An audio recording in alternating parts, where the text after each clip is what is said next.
procedurë të integrimit të Shqipërisë në Bashkimin Evropian. Faleminderit.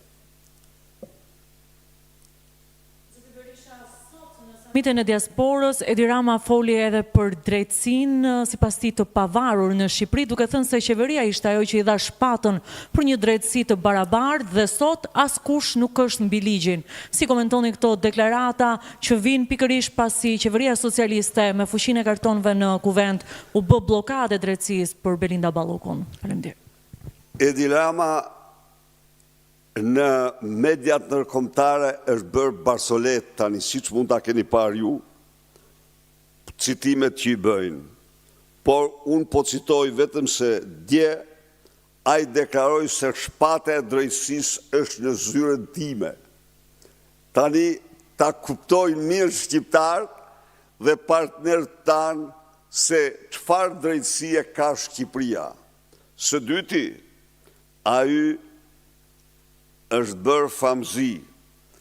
Kudo që shkon me Lubi Ballukun është rikthehet përsëri tek shqiptarët legjenda, keni parë, s'keni parë një vdekur me të gjallë.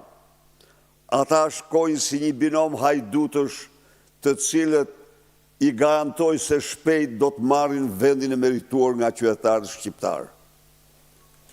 Ndërkohë, dje patët një takim me Kolegjin e Kryetarëve ku në fokus ishte protesta 17 prillit. Si do të jetë kjo protestë dhe do të ketë ndryshim nga protestat e mëparshme të opozitës? Faleminderit. Do të jetë një revoltë e fuqishme e qytetarëve shqiptar në mbrojtje të interesave tyre më jetike, luftës kundër korrupsionit shtetit ligjor, mbrojtjes nga vjedhjet e Edi Rama dhe qeveritarët, në mbrojtje të vokacionit tyre perëndimor, por edhe të gjendjes tyre nga katastrofe ekonomike që po ndodh. Ju e ndigjuat cilat janë zhvillimet sot në Europë. Raport me naftën. Nafta është gjaku i ekonomisë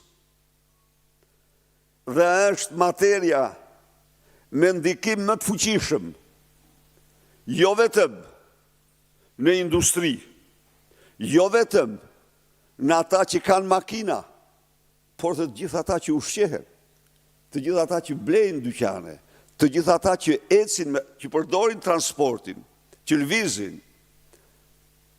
e gjithë Europa, e gjithë bota perëndimore, Australia, janë angazhuar në lehtësime të menjëhershme të barrës fiskale mbi naftën. Në një kohë kur Edi Rama po nxjerr fitime prallore për shkak të rritjes së TVSH-s dhe nuk ul asgjë, ndërsa nafta thot të kaloj 224 lek për litër. Përveç kësaj, ai mori një vendim absolutisht me synim falimentimin e fermerëve shqiptar. Me lejoni të informoj fermerët e vendit se Gjermania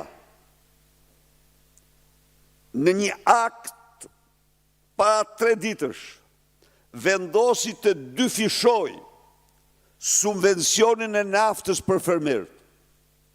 Ta dyfishoj. Të tjerat po kështu, Suedia dhe vendet tjerë, Suedia uli TVSH në ushqimeve në 6% nga 12 që kishte.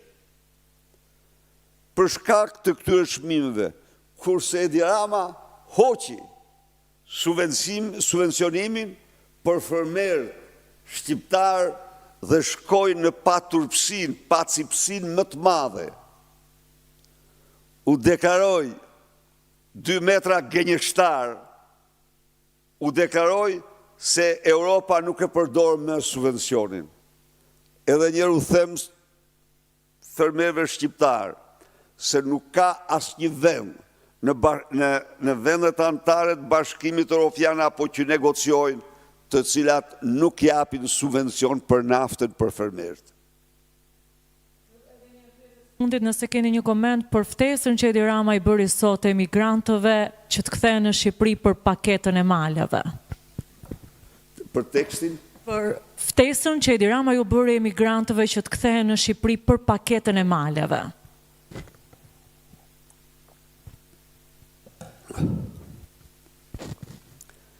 Gjendje katastrofale e investimeve të huaja. Unë u informoj dhe u them shqiptarve të diasporës se këtë viti 2025 ka shënuar rënjen më të madhe në histori të investimeve të huaja, dhe sa ajo që serviret si rritja me e madhe, në fakt është fake dhe vetëm fake. Më lejoni ta zbërthej. Të dha ai pretendon se në vitin 2025 investimet e huaja arritën 1.6 miliard. Dakord. Të ndalemi çfarë janë ato, sipas Instatit. 800 milion janë riinvestime të kompanive të huaja në Shqipëri. Pra janë kapital monetar fundë kryer shqiptar, janë parat të krijuara në Shqipëri, dhe që paraja nuk njeh komsi, nuk ka të bëj, por paraja nuk vjen nga jashtë për të investuar në Shqipëri kjo para. Dhe kjo para, vetëm në standardet e kryemashtruesit Edi Rama, konsiderohet si investimi huaj. Kjo para nuk është investimi huaj. Pra, që në analizën e parë, del se investimet e huaja kanë zbritur nga 1.600 miliard në 800 milion. Vazhdojmë. 1.600 milion, fale.